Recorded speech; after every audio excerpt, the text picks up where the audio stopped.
Esta semana en Coeducando, desde el Centro Educo, la logopeda Cecilia Sojo nos alertará de la disfonía infantil.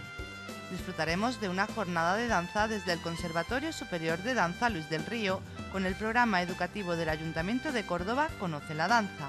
Y por último, hablaremos de la meningitis con la pediatra Pilar Bartolomé, presidenta del Sindicato Médico.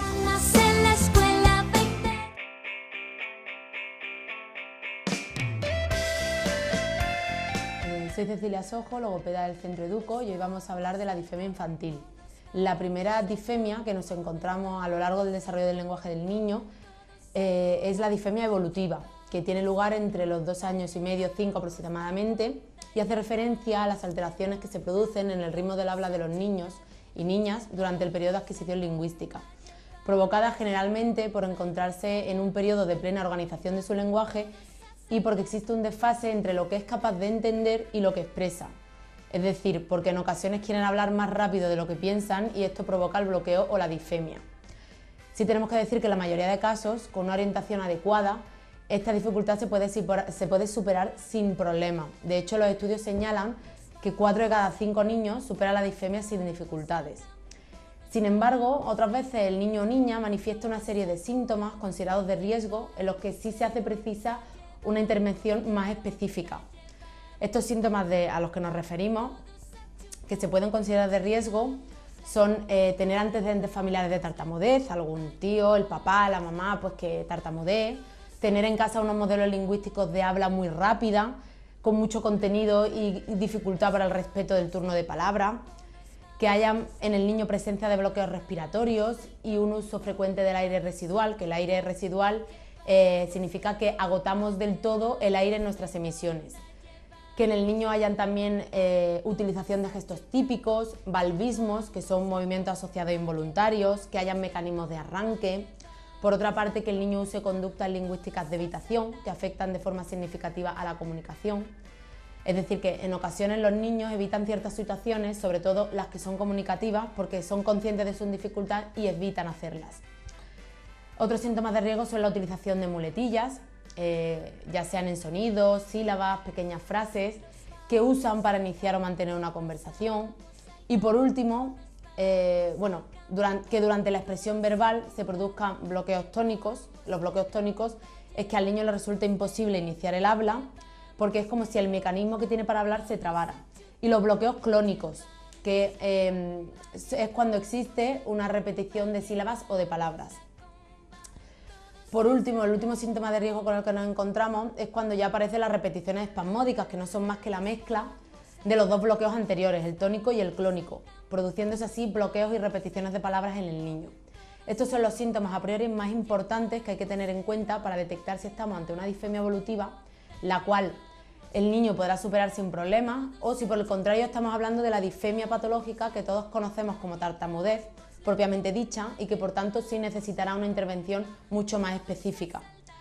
Retomando el tema que hablamos al principio de la disfemia evolutiva, habíamos comentado que en principio, y salvo que se produzcan estos síntomas de riesgo de lo que hemos estado hablando, con unas orientaciones y unas pautas adecuadas se puede superar sin dificultad.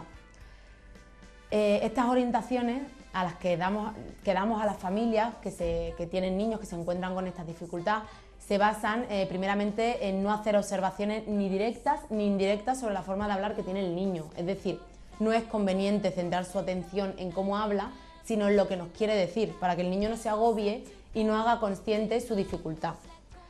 Otro consejo que solemos dar es no hacerle repetir ni aconsejarle que adopte otra forma de habla si nosotros no vamos a ser capaces de practicar dicho consejo.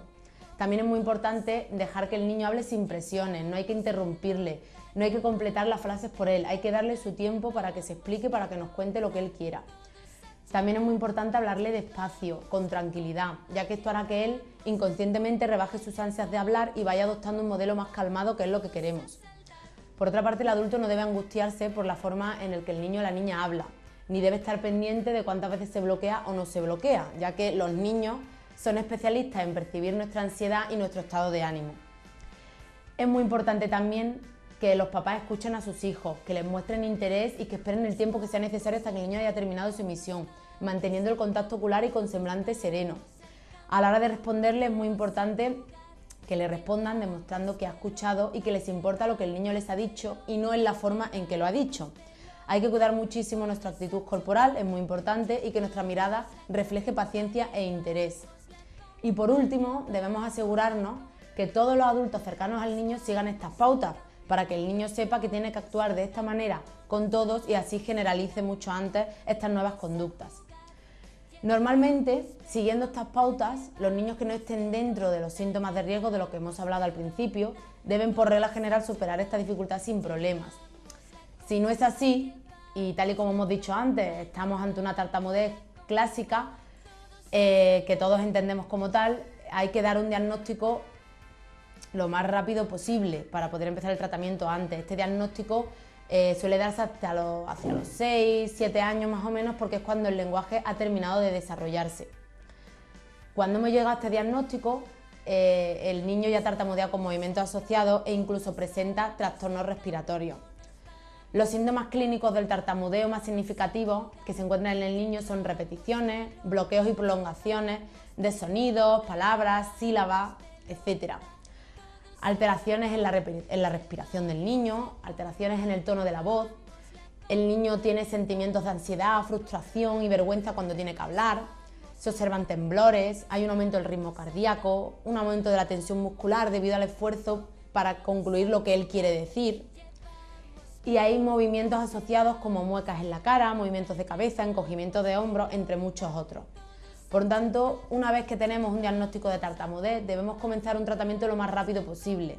En este caso, la especialista para tratar esta patología es la logopeda, y el tratamiento irá centrado en trabajar 3 aspectos fundamentales, que son la respiración y la relajación, la fluidez del habla y la exposición del niño a las situaciones comunicativas que le crean disfluencia, que este aspecto se trabajará mediante la desensibilización sistemática, que no es más que al niño se le pone una pirámide para que él lo tenga más visualizado, y se le pide que en la base más baja, abajo del todo de la base de la pirámide, ponga lo que le crea menos ansiedad, en la situación comunicativa en la que más cómodo se encuentre. Y a medida que vamos subiendo escalones en la pirámide, debe ir poniendo lo que más ansiedad le cree. De esta manera empezaremos por la de abajo y poco a poco el niño irá superando escalón a escalón todas las dificultades hasta que él consiga poder tener controlada esta disfluencia o este bloqueo que le provocan determinadas situaciones comunicativas.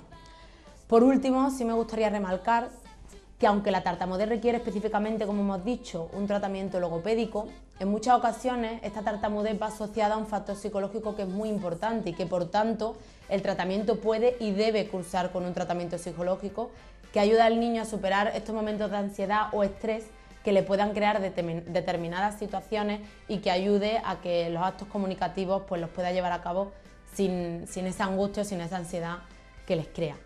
Hay un hombre haciendo migas, se le cayó la sartén y acudieron las hormigas.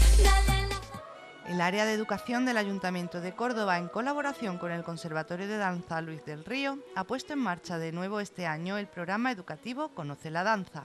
En 4 días, más de 20 colegios de la capital, en los ciclos de primaria, visitarán el conservatorio y serán testigos de una jornada de danza en todos sus niveles y modalidades. Nosotros hemos podido hablar con algunas de las pequeñas alumnas del conservatorio, al igual que con docentes de la talla de Inmaculada Aguilar y la concejal delegada de Educación del Ayuntamiento de Córdoba, Luisa María Arcas, para que nos expliquen más de cerca qué es este programa y sobre todo qué se pretende con el mismo.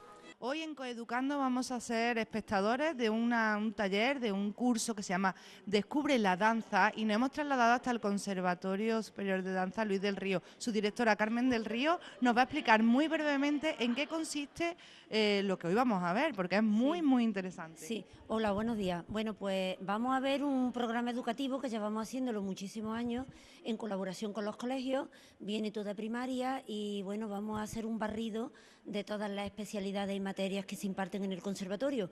A lo largo de estos 4 días de la semana van a ir viniendo diferentes colegios, hasta un total creo que de 20 o 22 colegios, y los alumnos del conservatorio son los que no repiten, pero el formato sí que se repite y es eminentemente didáctico y se trata de motivar al alumno, de mostrar también nuestras materias y si cae alguno que se motive para inscribirse en el centro porque las edades coinciden plenamente, pues serán bienvenidos. ¿Qué edades tienen en este caso los alumnos del Conservatorio de Danza que hoy van a ser los profesores, por así decir, del resto de alumnos de los colegios que van a participar en este programa? Sí, pues mira, tienen edades variadas. Hay una muestra de pequeñitos que se corresponden con las edades que vienen de sus colegios, inclusive algunas que han venido a sus propias clases. Y luego hay alumnos también de profesional que ya tienen, pues son adolescentes, tienen 13, 14, 15... una variedad. Todo esto tiene como fin, como tú bien has dicho, acercar la danza a los colegios y sobre todo hacerlo como salida profesional también, ¿verdad? Sí, un poquito, un 50-50 de todo. Principalmente educar al público y hacerlos participar de las enseñanzas, dar a conocer nuestro centro, de lo que aquí se imparte y crear una poquita de cultura dancística en la población escolar, porque ese será el futuro de las generaciones. Carmen, son 20 más o menos los colegios que van a participar de este programa educativo. ¿Qué les diría al resto de colegios que no se han inscrito este año y que a lo mejor no han venido nunca y no saben lo que es esto? Bueno, pues les decimos que se animen, que nosotros la publicidad se reparte a través del Ayuntamiento de Educación e Infancia, se reparte a todos los centros de Córdoba y bueno, que se animen y que la soliciten. Quizás por salir en una segunda convocatoria del Ayuntamiento a lo mejor ya tienen muchos sus programas y sus proyectos de centro cogidos, sus propias actividades, pero bueno, les pedimos que dejen un huequito y que se incorporen en esta segunda oferta que hacen los ayuntamientos. Estupendo, pues nada, ahí queda la invitación, en este caso de la directora del conservatorio, y vamos a ver un poquito de esa muestra que hoy los alumnos del Conservatorio de Danza Luis del Río van a hacer, bueno, pues de profesores y profesionales para el resto de compañeros de otros colegios.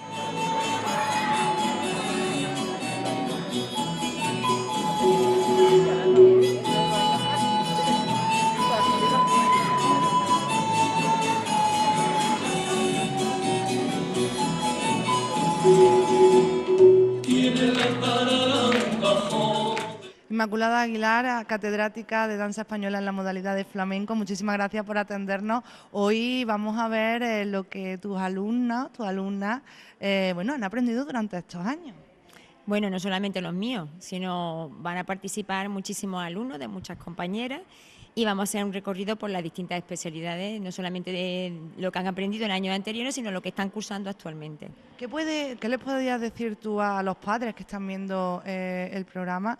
¿Qué aporta la danza en cualquiera de sus modalidades para la educación de los niños en cualquier edad? En primer lugar, la danza aporta disciplina. Disciplina, que es algo que es necesario y cotidiano para todos los seres humanos. Aparte, te da una serie de valores que aporta, pues bueno, desde el respeto a los compañeros, el respeto a la naturaleza, al ambiente en el que vive y sobre todo yo creo que educa mucho al espíritu, algo que normalmente en la sociedad en que vivimos pues no se trabaja, ¿no? Concretamente la modalidad de flamenco está ahora en auge, gracias a Dios ha sido plenamente reconocido mundialmente y creo que también se está llegando a un público, no sé si me dan la razón, que a lo mejor antes estaba un poco despreciado, ¿no? Hombre, el flamenco todavía todavía es joven, el flamenco es una cultura y un arte joven, pero poco a poco está colocándose en la posición que yo creo que todos, tanto los artistas que nos dedicamos a ello como el público en general, queremos que ocupe, ¿no? Entonces estamos, pues bueno, salvando muchas barreras, pero yo creo que estamos siendo admitidos y de alguna forma estamos educando al público, al gran público, a que respete y sobre todo que ame la tradición del flamenco que forma parte de la idiosincrasia del pueblo andaluz, ¿no? ¿Sigue habiendo más chicas que chicos o se va igualando? No, por desgracia sigue habiendo más chicas que chicos, pero bueno, eso es una cosa que una formación, una educación que vamos a tener que ir siguiendo, seguir haciendo, pero bueno, poco a poco yo pienso que poco a poco iremos igualmente tirando barreras, sobre todo mentales, a nivel mental, porque yo pienso que sobre todo hay una serie de prejuicios que no existen como tal, pero bueno, que poco a poco yo pienso que vamos a ir consiguiendo cambiar la cosa. ¿Podemos describir un poquito cuál es el horario de estas chicas, estos chicos que trabajan? ¿Cuál es su disciplina, como bien has dicho antes, semanal? Bueno, hay cantidad de horarios diferentes, empiezan los básicos, la enseñanza básica, tiene muy poquito horario, vienen 3 días a la semana, 2 horas aproximadamente, y eso se va incrementando a lo largo del grado profesional hasta llegar a pasar pues de 4 a 9 con nosotros. De 4 horas a 9 con vosotros, siendo ya profesionales y con un futuro por delante. Bueno, la cosa está mal para todos. En lo nuestro igualmente siempre ha estado mal, o sea que no nos pilla, la crisis no nos pilla de sorpresa porque nosotros siempre estamos en crisis. Pero bueno, dentro de eso intentamos fomentar el amor a la danza, independientemente de que se haya o se convierta en una profesión para estos jóvenes.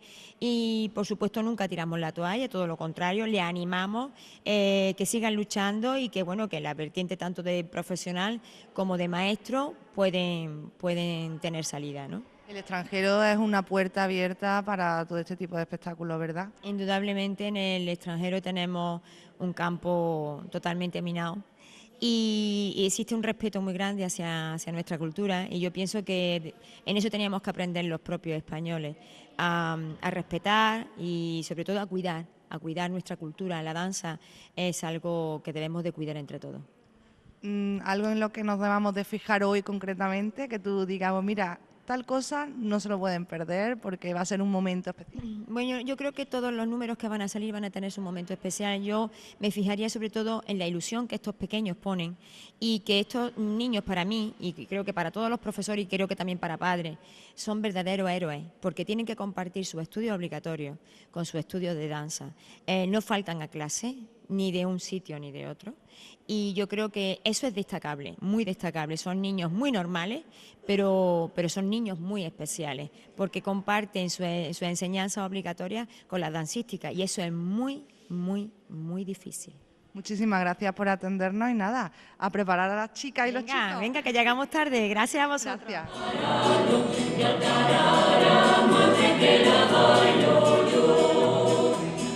Tiene la taranta enreda, verá que si se la ríe no se pone contenta. La tarara, sí, la tarara, no, la tarara, madre que la bailo yo.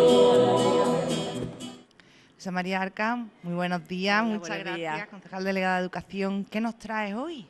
Pues bueno, un programa precioso. Estamos aquí en el Conservatorio de Danza Luis del Río y donde además hay profesoras que son compañeras mías de colegio para presentar. Hoy se inaugura el 12, 13, 14 y 15 un programa educativo de danza.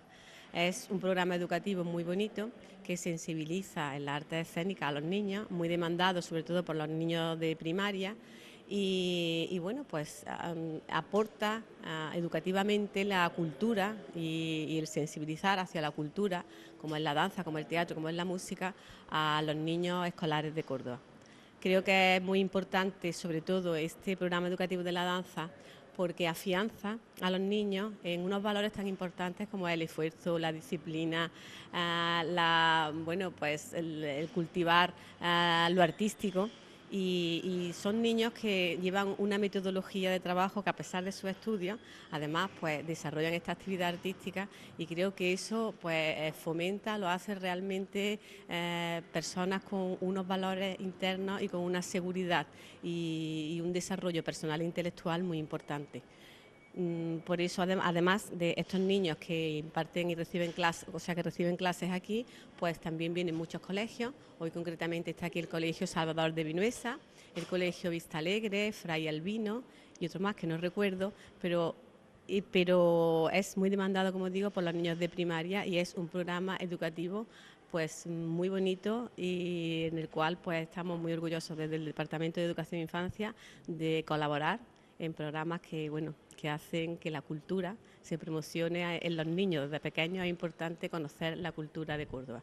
Y bueno, me encuentro aquí con una compañera, profesora de la Escuela de Danza, una compañera mía de colegio, Auxiliadora Aguilar, bueno, que me ha dado muchísima alegría verla aquí participando en esta actividad tan importante, porque aquí imparten danza de clásico, de ballet, y luego también fomentan la difusión de algo tan importante y tan nuestro como es el flamenco, porque aquí también se imparten clases de baile flamenco.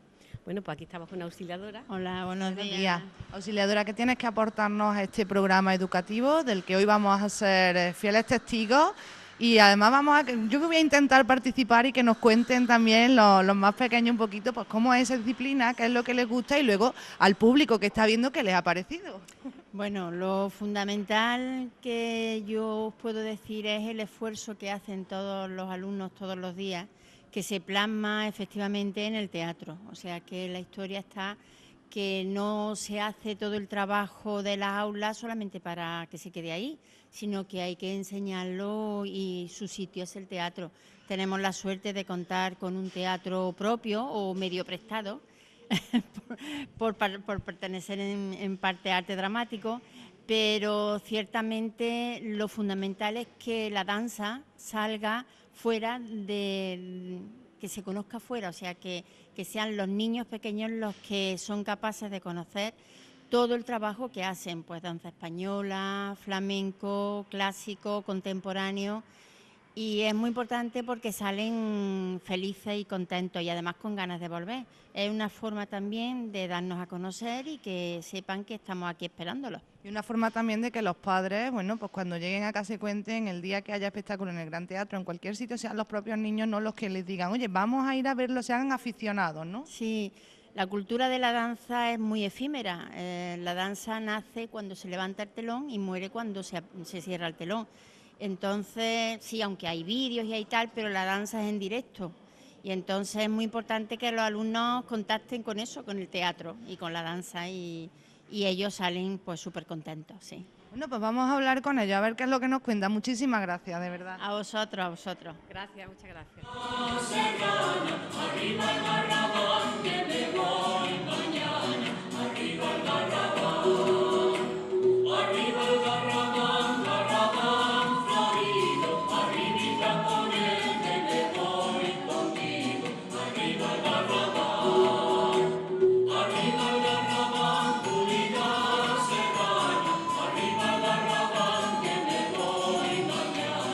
Alumnas del Conservatorio de Danza de primero, oye, enhorabuena, lo habéis hecho estupendamente, ¿eh? Sí. Bueno, contarme un poquito, ¿cuántas horas entrenáis vosotras? ¿Dos? ¿Un día a la semana? ¿2 días? 3 días. 3 días. ¿Y cómo lleváis eso de entrenar y el cole y demás? Bien. Sí. A ver, ¿cómo repartís el horario? Una, que me lo diga. Pues primero, que no sé, primero vamos al cole y luego pues 3 días de la semana vamos al colegio y si alguna tiene alguna actividad, pues por la tarde pues también la hacemos, ¿no? ¿Y cómo lleváis lo de estudiar los exámenes y todo eso? Y estudiar también para aquí, porque esto no es solo entrenar y bailar, ¿no? No. ¿Qué más hacéis aquí? A ver, contarme. Practicar baile, divertirnos, aprender. ¿Y qué es lo que más os gusta? Bailar. ¿Alguna modalidad especial? Hemos visto danza española, flamenco, ballet. Clásico. ¿El clásico te No me encanta. Sí, a mí también me gusta. A mí el flamenco. ¿Pero el flamenco? Sí. No, sevillana y todo eso se lo dejamos, ¿no? ¿O también? Bueno, a mí también me gusta. Oye, ¿y cómo surgió lo de decir, oye, pues yo, mamá, papá, me quiero apuntar al conservatorio y quiero bailar? Lo mío es como, yo es que con 4 años pues tenía mucha ilusión de ser bailarina, pero como era muy chiquitita pues no me dejaban entrar. Entonces como el año pasado mi amiga están aquí, entonces la acompañé y me dijeron que en septiembre se hacían las pruebas. La prueba. Entonces pues hice la prueba y me gustó mucho. A mí porque yo de chica hasta los 7 años bailaba en mi casa y decían que tenía mucho talento. Ah, es que de chica con 7, ahora tienes 8 o 9, ¿no? Claro, de chica. ¿Y tú por qué? No sé, No sé, ¿que te lo dijo mamá y papá o que dijiste tú que me apunto? me lo dijeron mis padres. Te lo propusieron, ¿no? A mí porque me gusta mucho la danza y me gusta mucho bailar y todo. ¿Y antes de estar en el conservatorio habíais practicado en alguna academia o En Copelia. Yo en Maica y en Fernando. flamenco o clásico? Pues las dos cosas. Muy bien, muy bien. Y venga, a ver, ¿y en qué queréis ser de mayor? Contadme un poquito, porque esto de dedicaros a la danza, yo supongo que alguna de vosotras diréis que yo quiero ser como mi seño cuando sea mayor o... Yo quiero ser de mayor profesora de flamenco. Yo bailarina. Bailarina, pero de las que se van por ahí por el mundo a bailar por ahí, a viajar y todo eso. ¿Sí? ¿Hay algún, no sé, pues dice, el ballet clásico ruso o que os guste o algún sitio concreto? ¿No? ¿O queréis pertenecer aquí al Ballet Nacional? Sí. Sí, ¿no? Al Ballet Nacional sí. Pero está complicado, ¿no? Sí, costará mucho dinero. Ah, también costará dinero. Eso está ya, con el tiempo que corre está peor todavía. Porque yo no sé. Bueno, ¿qué le decimos? Por niños veo que no hay. No se deciden. ¿Qué les decimos a los que están en casa viéndonos que a lo mejor haya niños o haya niñas que les guste, pero que no se atrevan a venir al conservatorio o a dedicarse a esto? ¿Qué les decimos para animarlos? Que un día piensen en lo bonito que es hacer la danza y que es muy bonito compartir alegría y danza y eso. Porque también es muy bonito hacer la danza y hay muchas niñas y no sé qué más. Que vengan, que es muy divertido y que es más fácil hacer amigos si hay mucha gente. Ah, muy bien, muy bien. Oye, ¿y lo de la disciplina cómo lo lleváis? ¿Os riñen o no? No. Pero hay que ser serio, ¿no? Hay que ser formal, hay que ser educado, hay que cumplir con las horas, con el trabajo que os piden, ¿no? ¿Todo eso lo lleváis bien? ¿Y luego sirve para el cole y para casa seguir esa rutina? Sí. Bueno, pues nada, chicos, mandar un saludo a todos los que os están viendo. Y muchísimas gracias y enhorabuena. Como han podido comprobar, la danza tiene futuro y Córdoba posee una cantera con ganas de triunfar en este arte tan difícil y de tanto sacrificio como es la danza. Por eso, chicas, os damos la enhorabuena y agradecemos que nos hayáis invitado a conocer más de cerca vuestro sueño.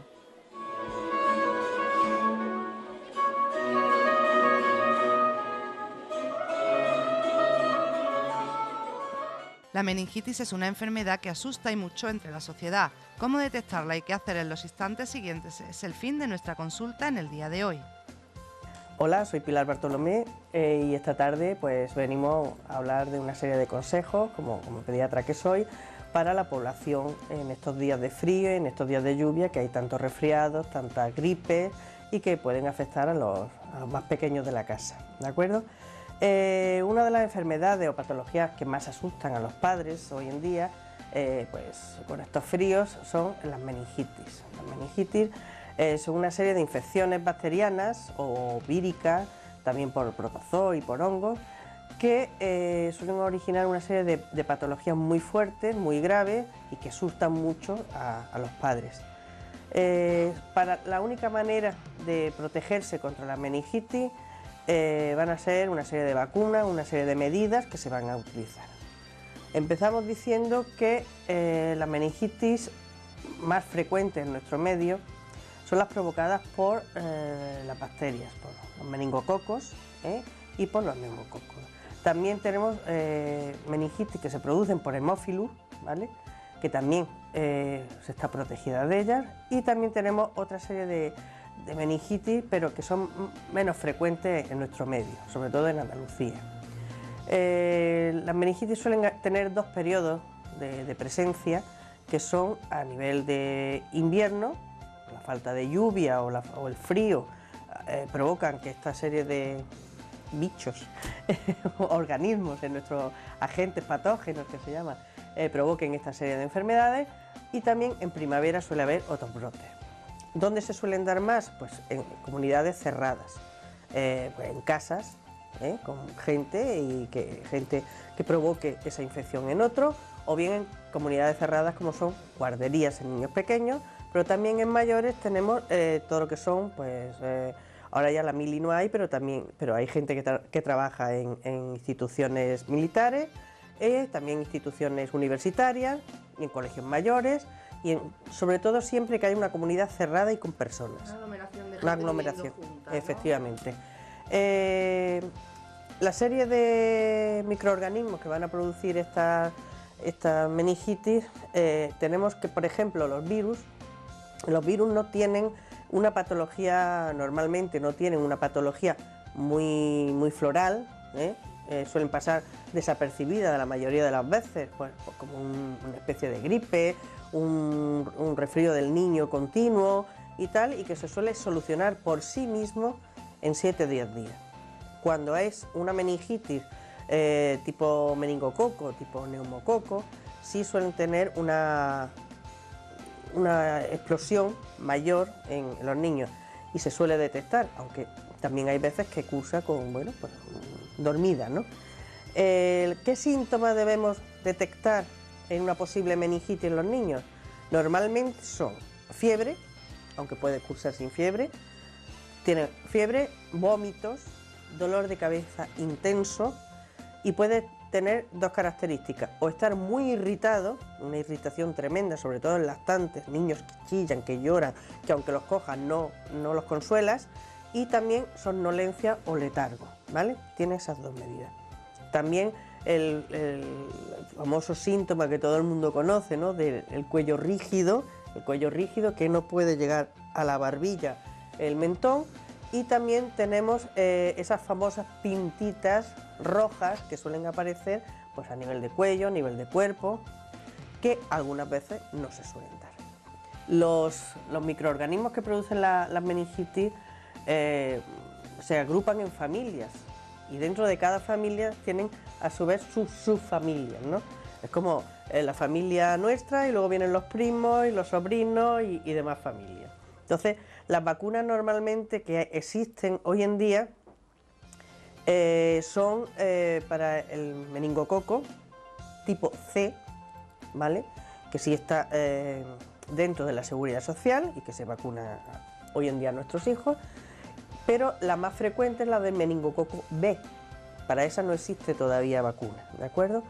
La del Haemophilus también está incluida dentro del calendario vacunal en Andalucía, y la del neumococo hoy en día no está incluida dentro de la seguridad social en Andalucía, pero sí en aquellos pacientes que son de riesgo, aquellos lactantes o aquellos niños que son de riesgo, como son niños que tienen una diabetes mellitus, niños que, por ejemplo, tienen un déficit de bazo, un déficit inmunológico, cualquier alteración de una patología crónica, sí estarían dentro de este compendio. Si no, pues se recomienda, la Sociedad de Pediatría recomienda que, bueno, que aunque no estén incorporadas al calendario, en este momento, nada más que para patologías graves, sí se haga una vacunación sistemática de los niños. La meningitis no es una enfermedad que se suele dar en un tanto por ciento muy elevado, ¿vale? Pero sí que cuando se produce es grave la mayoría de las veces. La meningitis no se produce por un hecho aislado. Hay personas que son portadores sanos. ¿Por qué? Porque normalmente se suele producir por una infección previa, o puede ser una otitis, puede ser una sinusitis, una amigdalitis, ¿vale? Los lactantes, incluso el estreptococo B es frecuente por el canal del parto de la madre y tal. Entonces, hay patógenos que vivimos con ellos y gracias a ellos algunas veces nos defienden de determinadas enfermedades, nunca mejor dicho, pero si en ese momento hay una sobreinfección y el organismo tiene una cierta debilidad de defensa, pues es cuando se producen esta serie de patologías. ¿Qué es lo que se debe hacer o qué es lo que no se debe hacer? ¿Vale? Siempre que veamos que el niño tiene un moco, no vamos a salir corriendo, pero sí se da alguna de estas circunstancias que he dicho previamente, un vómito coercitivo, o sea, continuo, el niño lleva con una diarrea 2 o 3 días, que con los medios habituales no se corrige, ni baja la fiebre, o lo vemos muy aletargado, lo vemos muy irritable, y sobre todo si le vemos las pintitas famosas, es cuando debemos de acudir urgentemente a cualquier, y no dejarlo, ¿vale? Hay veces que no se ven las pintitas o no salen, porque ya he dicho que hay distintas familias, según la familia van a ser los síntomas. Pero ¿qué es lo que no se debe hacer nunca? Nunca se le debe dar antibióticos a los niños. Nunca. Porque si es vírica, los antibióticos no le van a hacer absolutamente nada.